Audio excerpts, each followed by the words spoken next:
warahmatullahi wabarakatuh. Waalaikumsalam warahmatullahi wabarakatuh. Alhamdulillah rabbil alamin.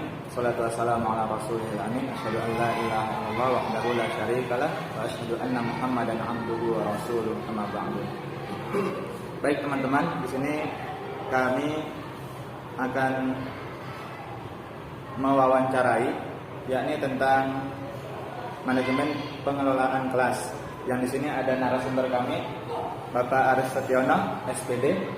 Beliau selaku bagian kesiswaan dan wali kelas di Madrasah MI Muhammadiyah Sajen. Baik, langsung saja biar tidak panjang lebar. Kami akan langsung saja masuk ke materi-materinya ataupun ke pertanyaan yang pertama. Yang pertama sekali, Pak Aris, Ya. apa saja yang perlu disiapkan sebelum Anda mengajar? Yang dipersiapkan sebelum mengajar yang pasti adalah kesehatan, Mas. Kesehatan itu yang utama, karena kalau badan itu tidak sehat atau kurang fit, nanti untuk pengajarannya juga kurang optimal. Itu yang pertama. Kesehatan, Bu. Ya. Ini yang kebiasaan yang saya pakai ya. Yang diucapkan yang pertama adalah kesehatan. Yang kedua itu adalah materi pembelajaran. Besok kita akan menerangkan materi apa. Kita akan memberikan pembelajaran apa kepada anak-anak. Kita harus mempelajari dulu materinya. Jadi nanti waktu pembelajaran kita bisa menguasai kelas. Permasalahan materinya seperti apa kita bisa menguasai kalau kita memahami materinya terlebih dahulu. Tetapi kalau tidak bisa memahami ya nanti untuk mengajarnya akan susah. Yang pertama tadi adalah kesehatan. Kedua materi. Yang ketiga ini adalah yang sering kita pakai RPP. Oh ya, RPP. Itu adalah rencana pelaksanaan pembelajaran. Biasanya kan guru ini harus membuat RPP. Nah, RPP ini dibuat sebelum kita melakukan pembelajaran. Ini paling utama RPP ini. Rencana pelaksanaan pembelajaran. Yang keempat atau terakhir yang biasanya saya pakai adalah media pembelajaran. Contohnya yang sering saya pakai media pembelajarannya itu adalah pertanyaan berupa lembar, pertanyaan dan jawaban. Nah, pertanyaan saya buat sendiri, jawaban saya buat sendiri. Nanti kita akan buat gulungan kemudian dilotre. Biar kelihatan menarik. Biar kelihatan menarik. Jadi nanti kita bagikan pertanyaan kepada siswa, kita bagikan jawaban kepada siswa, kita bagikan. Nah, di antara siswa itu nanti akan mencari mana pertanyaannya dan mana jawabannya. Jadi mereka saling mencari.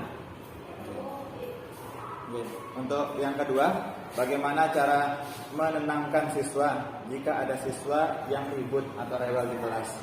Siswa yang ribut atau rewel di kelas, kita biasanya, saya selaku wali kelas, kalau ada siswa yang ribut, kita cari dulu apa atau yang menyebabkan mereka berdua itu ribut. Jadi penyebabnya dulu kita cari, Mas.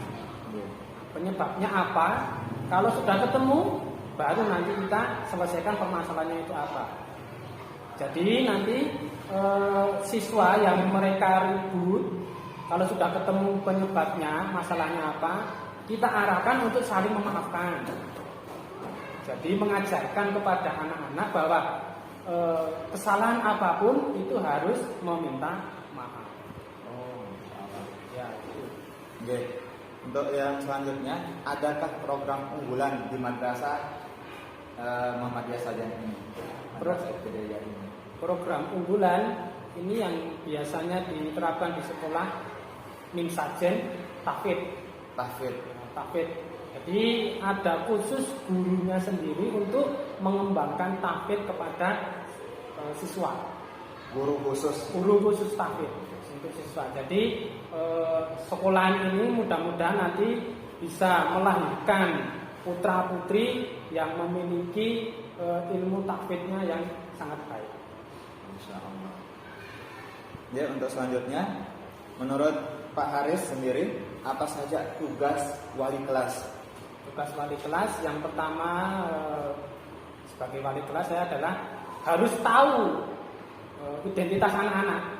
Itu harus tahu, harus hafal. Jadi nanti kalau ada permasalahan tentang siswa di kelas saya, namanya siapa harus tahu. Oh ini namanya ini, masalahnya apa gimana harus tahu. Harus kenal. Harus kenal. Semua siswa di kelas itu harus kenal. Kalau tidak kenal ya nanti tugas sebagai seorang wali nanti kacau gitu. Ya. Itu. Pertama adalah harus kenal. Kenal. Yang kedua bisa mengkondisikan kelas dalam pembelajaran. Mengkondisikan kelas. Selain sebagai mengajar, kita juga harus mengkondisikan kelas. Harus jadi manajer. Iya. Misalkan nanti ada yang kelasnya misalkan rame atau gimana pada pembelajaran guru yang lain. Nah, nanti kan bisa kita konsultasi sama guru mapel itu. Ada nggak kelas saya yang misalkan bermasalah waktu pengajaran? Jadi kita mendapatkan informasi masukan dari guru-guru itu, nanti kita akan terapkan dalam pengondisian kelas. Jadi waktu kita memberikan pembelajaran, kita juga bisa untuk mengkondisikan kelas. Oh, misalkan anak ini yang rame, oh anak ini yang kurang pandai. Jadi kita harus mengkondisikan anak-anak tersebut. Untuk selanjutnya, selama masa pandemi ini, adakah program sekolah yang tidak dapat dilaksanakan? Oh banyak. Banyak Sekali. Contohnya pembelajaran tatap muka. Kita hampir tidak mengajar itu hampir 2 tahun kan? Tidak mengajar. Hampir 2 tahun tidak Tatap mengajar. muka atau Tatap muka yang seperti biasa semua siswa masuk. Nah, itu hampir 2 tahun kita tidak melakukan pembelajaran seperti itu. Jadi pembelajarannya terganggu juga ini. Materi yang disampaikan tidak sepenuhnya sampai kepada siswa. Itu yang pertama, itu tadi pembelajaran tatap muka. Tatap muka tidak terlaksanakan. Tidak terlaksanakan. Yang kedua, selaku seksi kesiswaan, outing atau outbound ini juga ditiadakan. Biasanya setiap semester sekali sekolah itu mengadakan outing atau outbound yang memberikan edukasi pendidikan kepada anak-anak yang tidak hanya di sekolah, tetapi di luar sekolah.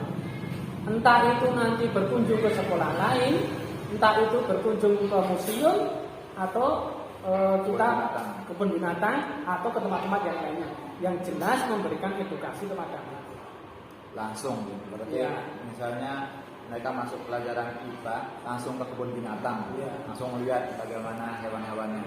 Insya Allah. Ada lagi yang ditiadakan selama pandemi. Contohnya adalah ekstra kurikuler.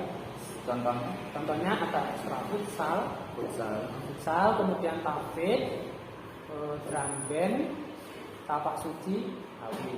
Tafid juga Ada. Oh ada. Itu waktunya selain di jam pembelajaran atau ada waktu khusus? Untuk ekstra ini setelah pembelajaran selesai. Setelah selesai, jadi nanti ekstra itu waktunya khusus sendiri. Ada yang siang, ada yang sore. Kita mencari pelatih dari luar. Jadi yang benar-benar langsung ahlinya yang benar-benar kompeten untuk bidangnya itu. Untuk yang selanjutnya, berapa jumlah murid di madrasah NI Muhammadiyah saja? Semuanya dari kelas 1 sampai kelas Semuanya. 6. Jumlah murid semuanya 306.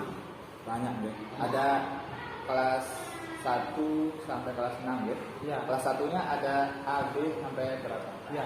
Untuk kelas 1 ada 2 A, B.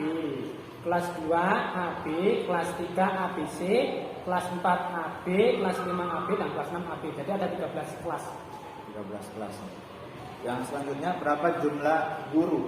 Gurunya berjumlah 20. 20. Itu sudah standar, kurang atau lebih menurut Pak Aris?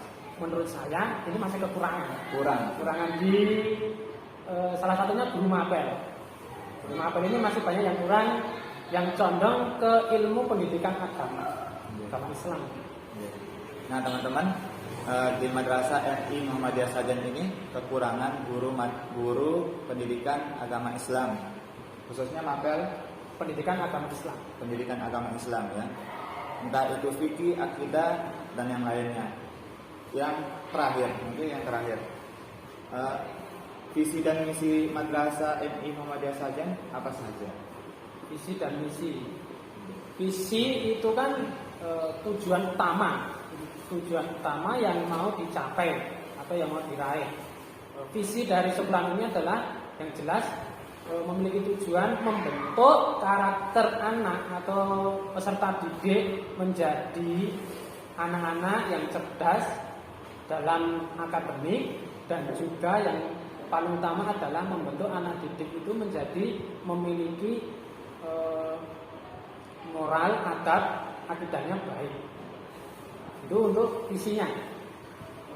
Kemudian misi itu kan sebuah langkah untuk mencapai gimana atau visi itu tercapai, langkahnya itu gimana. Jadi misi itu seperti tahapan-tahapan yang dilakukan sekolah untuk mencapai visinya. Nah, jadi yang pertama itu adalah yang jelas harus ada pendidik yang baik. Nah, jadi kita harus menjadi pendidik yang baik, SDM-nya harus baik. Misalkan ada kekurangan, ya kita perbaiki. Sebisa mungkin kita menjadi pendidik yang profesional, yang bagus untuk anak-anak, yang disenangi anak-anak, agar pembelajarannya nanti bisa optimal, visinya bisa tercapai. Seperti itu. Ya, mungkin ada yang ingin disampaikan terakhir kali. Salah apa ya? Ya mungkin ada pesan untuk teman-teman ataupun pesan-pesan lain untuk kemajuan madrasah ini. Pesannya ya mungkin bagi pendidik ya, selaku saya sebagai seorang pendidik, pesan dari saya adalah jadilah guru atau pendidik yang memiliki jiwa profesional dalam mengajar anak-anak didiknya. Mari kita wujudkan pendidikan ini menjadi pengajar yang baik, menciptakan peserta didik yang berakhlak baik, berakhlak mulia, dan yang jelas memiliki peserta didik yang pandai. Ya, Masya Allah. Ini MI saja masih buka program, masih buka pendaftaran ya? Masih buka. Oke, teman-teman, di Madrasah MI Muhammadiyah Sajan ini ada dua info. Yang pertama, membutuhkan guru agama, dan yang kedua masih membuka pendaftaran siswa baru. Jadi mungkin itu yang dapat kami sampaikan. Terima kasih atas kerjasamanya. Sama-sama. Kami akhiri. Assalamualaikum warahmatullahi wabarakatuh. Waalaikumsalam.